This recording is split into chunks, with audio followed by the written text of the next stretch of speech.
Hey everyone, and welcome to Already Cancelled. I'm Peter, that is Connor, and we are going to talk about Star Trek The Next Generation Season 3, Episode 7 is called The Enemy. So, full spoilers for the episode, as always. This is a Romulan episode, so we've got some Romulan shenanigans, and they have an interesting bunch in this show, and the Season 1 finale teased that they're kind of back in the galactic space, as it were, actually interacting with other races again, where they were kind of hidden for a long time. And we've had maybe like one or two stories since then. This is kind of our sort of maybe second big one since that reveal. And basically they find a distress call on this really harsh planet. There's a lot of storms. We know that we find out later that the magnetic field in the planet is really rough, and it basically cooks your brain over a period of time if you're there for too long. And they find this crashed Romulan ship, and it's Worf, Geordi, and Riker who are down this away mission. They find a Romulan survivor, and their ship's destroyed, but seemingly after they landed. It was intentionally destroyed afterwards, perhaps to cover up what they were doing there, maybe, when they realized they couldn't, finish their mission as planned. And during this little search, though, Geordi's off on his own, and he falls down a pit, and he can't get up. And there's so much noise and wind that they can't hear him when he's shouting for help. And because they've only got certain windows to beam up and down, they have to beam up so they can take this prisoner back up. And they do so. So that kind of sets up our core, kind of like, okay, they've got this prisoner on the ship. They're trying to ask him as he's kind of dying, like, what were you doing there? What's going on? Eventually, another Romulan ship who's looking for these Romulans shows up. That's a big thing. A donor for this dying Romulan. When no one really can, there's a kind of an unlikely suspect in Worf, where it turns out the Klingon blood can actually help the Romulan.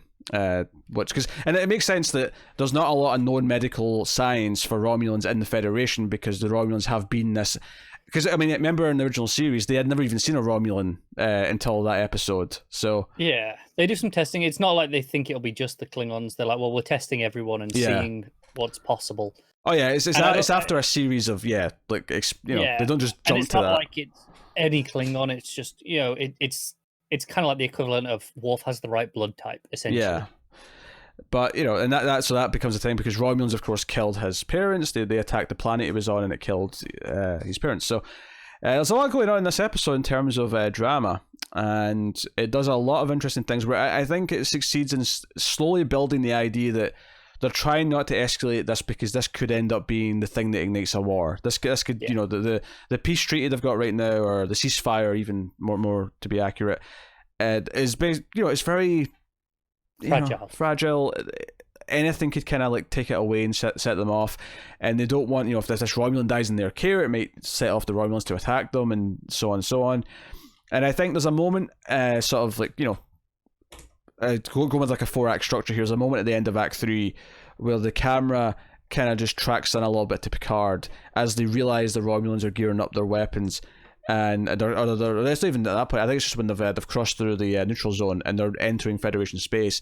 The camera tracks into Picard's face, and he's almost looking dead in the camera and says, "Put on red alert right now." And but it's said in such a kind of like a calm, like thoughtful way, where you feel him say it. You feel him say "red alert." You feel him like, this is actually very serious. This could start a war.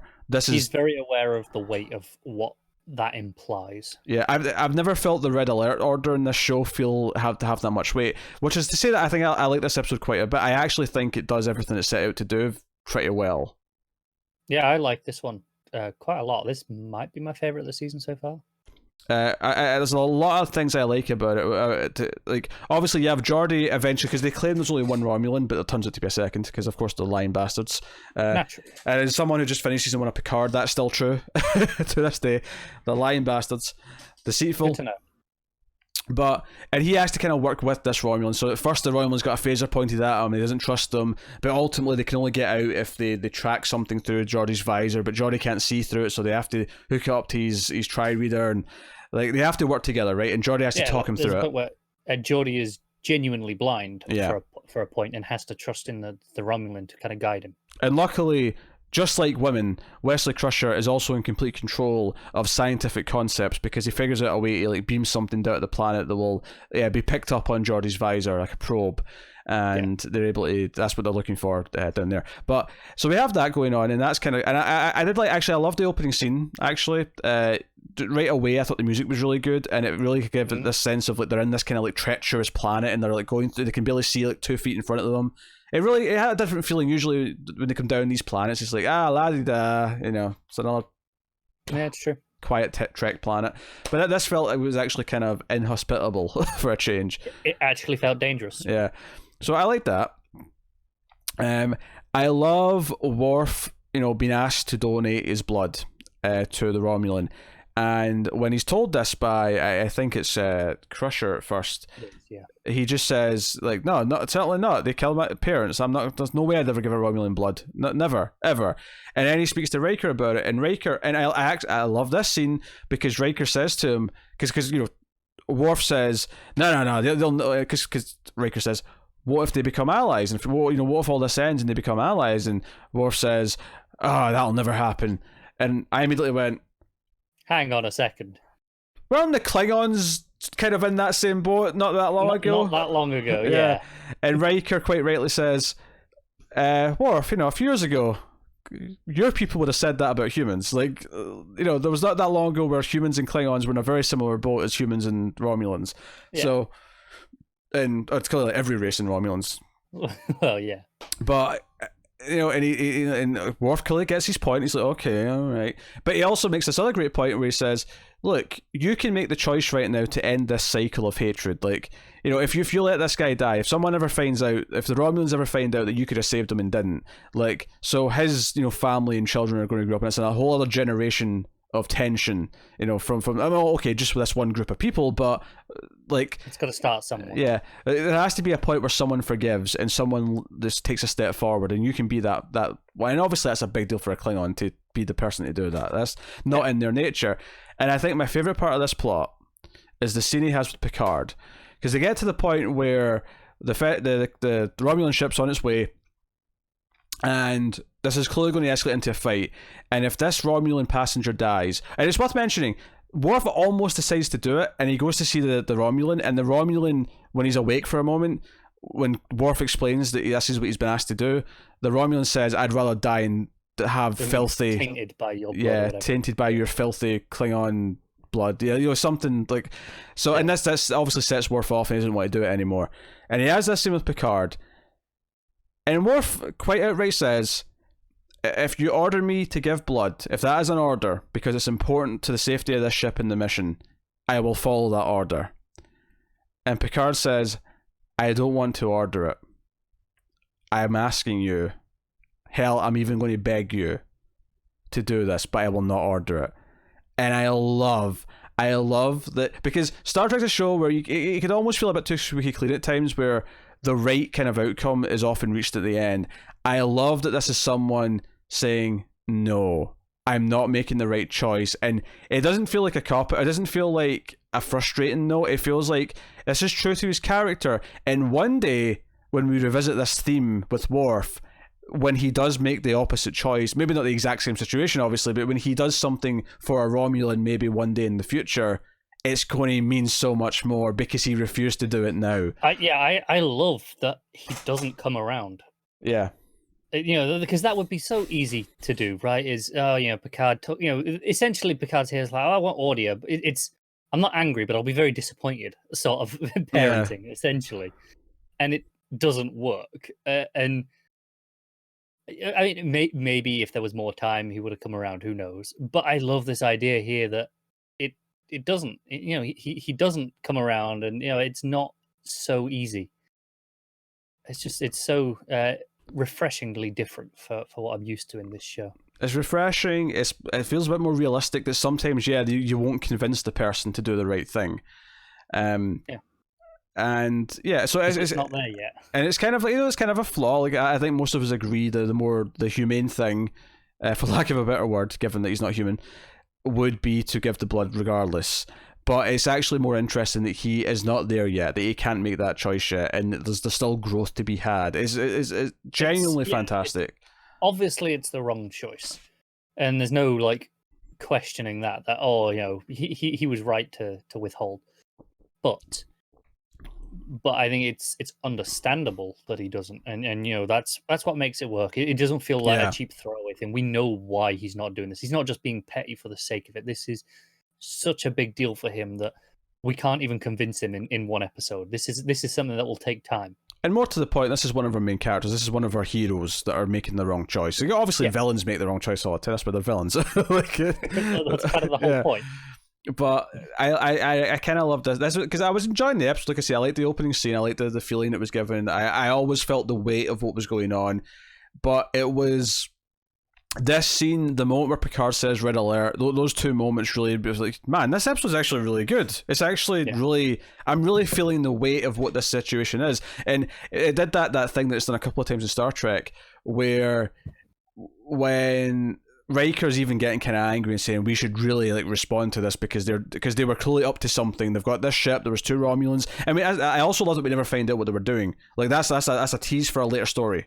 Mystery for another day. Yeah, they were doing something, but at the end of the day, right now, it wasn't worth jeopardizing the piece to find out what it was. Very, very sketchy, and Picard says, look, we have to be very measured in how we respond. We do have to respond in some way, but if we miscalculate this, then we'll be remembered as the same way Pearl Harbor was. And then he said another one that was made up. It's a classic Star Trek thing to do, where they'll list one that's real that we know from our history, and then they'll throw in one that happens in 100 years that we don't know about yet. Yeah, and do you know what? This is gonna sound weird, but obviously, I kind of wish I'd seen this episode before we started Discovery. Because I think the event at the start of Discovery and the way that she's remembered, and that battle kind of feels like this is what Picard is scared of being here. Okay, yeah. So it retroactively makes me like that part of Discovery more, if that makes sense. Yeah. I don't think it was referring to that, though. I don't think... I mean, obviously, Next Gen wouldn't have known that, but like... No, it wasn't at all. And I'm not saying that... But that... He didn't have to list that example, but... That it came to mind, having seen it, within the last few years, of like, this is where... Okay, Picard towed the line here. He made the right choice and he avoided that situation. But in Discovery, things went wrong and we didn't. And it was remembered as, okay, no, this is that moment for that war. And I kind of like, in retrospect, that more because of the way it was handled here, if that makes sense. Okay. It almost makes it feel like it has more weight through nothing that it's done for itself, but more just because I've seen now how the franchise has treated this moment here. It makes it feel like it has more weight in Discovery, even though Discovery did nothing any better. So of course they do eventually, they're ready to fight. They're getting their shields up, and they're faced with this dilemma of, we only have this window to beam up Geordi. Now that we've found them, because the forces in the planet are kind of interrupting the systems, and oh hey, there's 2 life signs down there. Is the other one Romulan? We're not sure because we can't get an accurate reading, but they don't know how accurate our readings are, so we'll just assume it's a Romulan and play it that way. And it's a great thing where the Romulan on the other end, the captain of this other ship, who he's talked to a couple of times by this point, who's been asking about his Romulan, and he's requested that we meet them on the edge of the neutral zone. It was a one-man ship that went off course very, very drastically. But he's refusing to answer the call right now, and Picard says, okay, put it all out, open frequency, all channels, and he makes a plea and basically says that, like, one of us is going to have to sort of take the chance here, because otherwise this isn't going to get any further, and it's just going to end in a fight. So I'm going to do that. But I like that he doesn't say that at first. He kind of pauses and then says, I'll be the one to do it. I'm going to lower the shields because I'm going to beam up my man and you're Romulan. And you'll have a chance to attack us, but I really hope you don't. Because this is, so it beams him up. And of course, Geordi and this Romulan have kind of bonded a little bit, and the Romulan kind of sticks up for him. And there's a little bit of camaraderie there. I would really like to see this Romulan return. That would be a nice touch. In fact, I should mention the actor who played the captain on the ship, the Romulan captain. I didn't recognize his face, with good reason, but I did recognize his voice. And I was like, oh, I think I know who that is. And I double-checked, And it's the actor who plays Jakar on Babylon 5. Now, the reason why I didn't recognize his face is because in Babylon 5 he plays an alien, and he's like, he's got like reptilian skin, and it's like, you know, you don't see his face at all, but his voice is very distinct. And as soon as he started talking, I'm like, yeah. And he's a pretty deceitful bastard on that show as well. It's kind of his thing. So fair enough. I've not seen that show, so I had no connection here. But I mean, I liked him well enough in this episode. Yeah, no, he's pretty good. That thing he does in this episode where he'll swear that, oh, just one man, Captain. I've explained. It was just an accident. And, you know, I was almost expecting Londo to show up just to, like, bicker with him at opposing race that hates him. It's the whole thing, right? But I was like, man, that just sounds like Jakar. I liked how slimy the captain was, because there's that bit where Picard's like, well, we got a second Romulan. What was that about a one-man craft? And he's like, I was clearly misinformed. Nothing I can do about it. I'm lying. You know I'm lying. And I know you know I'm lying. Well, I'm going to go through the motion of it anyway. Oh, it's good stuff. So I was into it. The episode kind of flew, and I was kind of like amazed when I got to the end, and it was already... I was like, oh, I'm already at the end. We're already in the last few minutes. This was a really great episode. And it's funny because, I mean, the rating on IMDb's not bad. It's not bad, but it's not like super high either. It's, 7.9. It's not even cracking the 8. Yeah. And I think it's solid. Yeah, me too. I like everything it does with Worf. I like everything it does with Picard. And I like everything it did with Geordi. Yeah, the Geordi stuff is solid.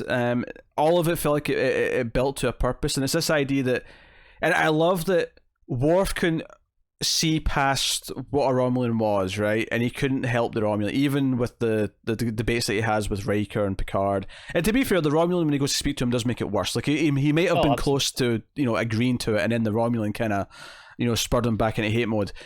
But I love that his failure to do it, the reason why they ultimately had peace here is because on the other end, down the planet, Geordi did actually befriend the Romulan, and it was actually that bond, because even though obviously they let them beam them back up, there's a chance that once they did so, there could have still been tension, but having Geordi and this Romulan both say that they helped each other immediately kind of just de-escalated everything. It was like, okay, alright, things seem okay. In a very natural way. And yeah.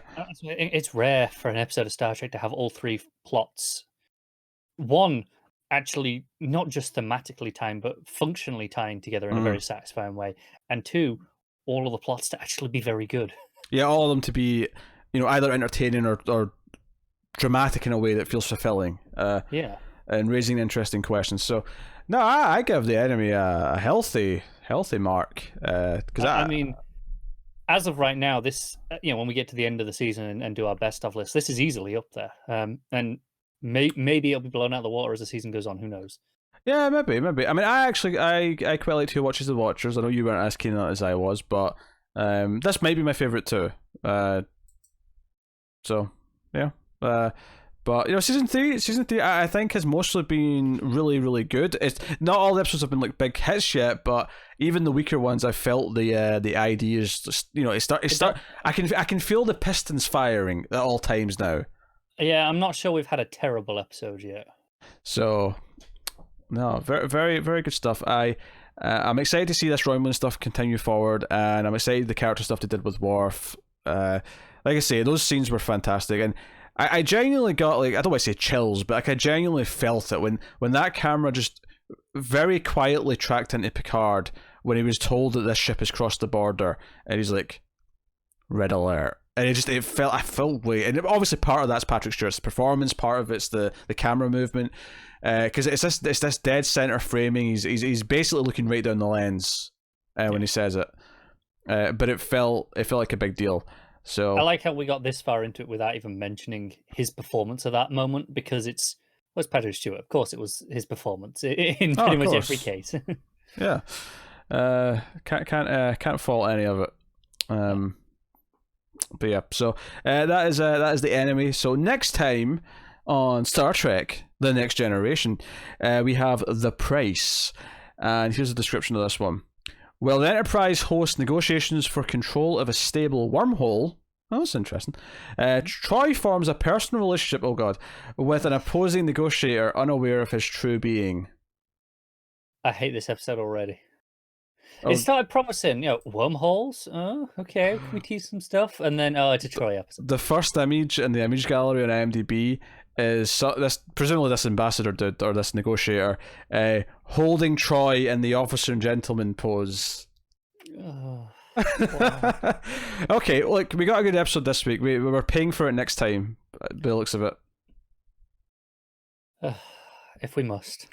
Oh, Towers insisted that Star Trek tends to fail when it comes to romance for the lady episodes, so we just have to, bite down. I'm shocked. And go for it. Definitely hadn't predicted that at all. Just have to bite down and go for it. Yeah. Oh well, there you go. That's next time. It is worth mentioning for the next little while, because TV's a bit lighter due to a certain crisis that's going on in the world. The plan is to actually do 2 of these per week. So this might have been the first week you had 2. Maybe it's next week you have the 2 for the first time. I'm not sure where they line up, but that'll be a thing for at least a little while. And then once more TV comes back on, we'll probably slow back down again. But so there should be a little bit more consistently coming Star Trek your way. So hopefully that's exciting news, and we can get through next gen a little bit quicker for a little while, and we'll get to some big episodes. So let us know what you thought of this one in the comments below. You can like and subscribe, all that stuff. Get us on the Twitters at mail_fuzz for channel updates. If you want to support the show and the channel and everything we do here, you can head over to patreon.com/mailfuzztv and support us for as little as $1 per month. You can, of course, go to the $5 tier, which gets you some stuff early, including the Star Trek reviews, but even $1 will get you some bonuses, and all of it helps keep all the content coming, so go and have a look and see if you're interested. But otherwise, that is us, so thank you once again for watching or listening. We always appreciate it. Keep watching Star Trek, guys, and remember, when it comes to the ladies, Wesley Crusher, and no one else, no one is as much control as Wesley Crusher, right? He's in complete control when it comes to the ladies.